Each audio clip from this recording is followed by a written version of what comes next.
Anna d'Andrea Pallaoro, le film choisi par Julie. C'est un drame français d'1h35 distribué par Jour de Fête avec au casting Madame Charlotte Rampling. Une petite bande-annonce.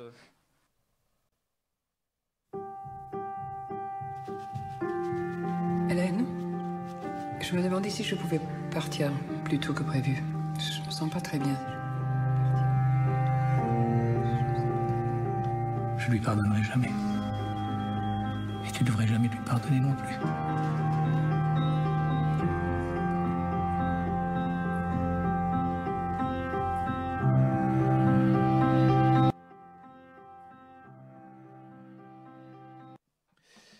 Petit pitch halluciné. J'ai fait un CTRL-C, CTRL-V, vous allez voir, c'est magnifique. Anna dresse le portrait intime d'une femme dont la vie bascule après l'arrestation de son mari. Point final. Voilà le résumé de Anna. Les notes de la salle de démontage. Un 4 pour Guillaume, un 4 pour Julie et Martha a mis un 5. Non, un 6, elle a mis un 6 je crois. Je vérifierai mais elle a mis un 6. De toute façon, c'est pas très glorieux. Julie. Oui, c'est du cinéma d'art et d'essai. Mais l'essai est raté, c'est ça? Bah, il a essayé. Il n'est pas transformé. Voilà, c'est un exercice de style. Il a pris parti de filmer Charlotte Rampling, qui a eu d'ailleurs le prix d'interprétation à Venise en 2017. Mais ça ne suffit pas, en fait. Même si sa personnalité est singulière, il n'y a rien qui advient. Le film est cantonné dans le vague, on ne sait pas pourquoi son mari est arrêté, on ne sait pas pourquoi elle s'occupe d'un enfant aveugle, on ne sait pas pourquoi son fils ne lui parle pas.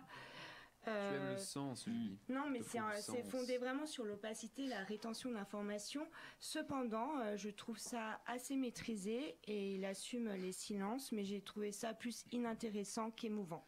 Guillaume Le Tallec, inintéressant. Ouais, alors le seul point où je vais être pas forcément d'accord avec Julie, c'est que c'est ce qu'on se disait tout à l'heure un peu avant l'émission, c'est que je vais pas spécialement au cinéma pour avoir des réponses et ça me va très bien, c'est juste pour me poser des questions, tu vois.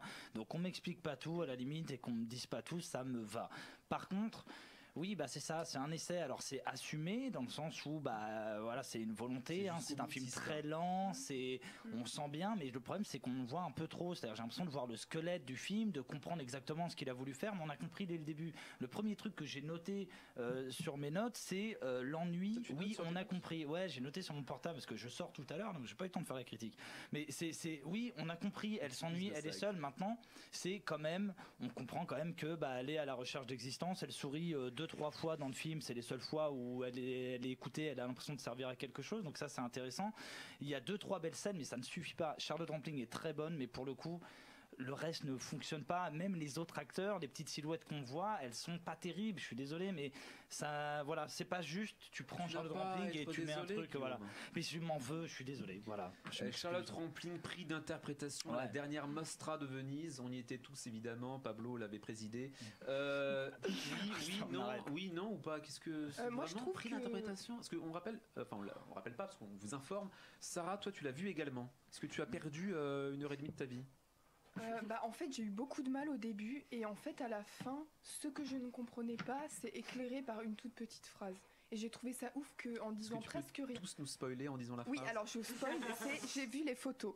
Mais oui. Voilà. Et en fait là j'ai compris. Et j'ai trouvé, et si tu veux ça m'a fait penser à toutes ces affaires, ces grosses affaires sensibles, comme par exemple la mère qui a tué ses enfants, tout ce type d'affaires hyper sensibles qui soulèvent des questions éthiques dans la société. Oui par contre pour et le là coup, on comprend. Non mais justement tu jettes pas les photos dans la poubelle quoi. Mais si justement parce que en fait c'est ton côté pratique. Oui mais justement ce que j'ai trouvé intéressant c'est qu'il ait choisi d'avoir le point de vue de la femme du meurtrier ou de la personne qui a commis. C'est la femme et quel rôle elle joue finalement là-dedans, tu vois.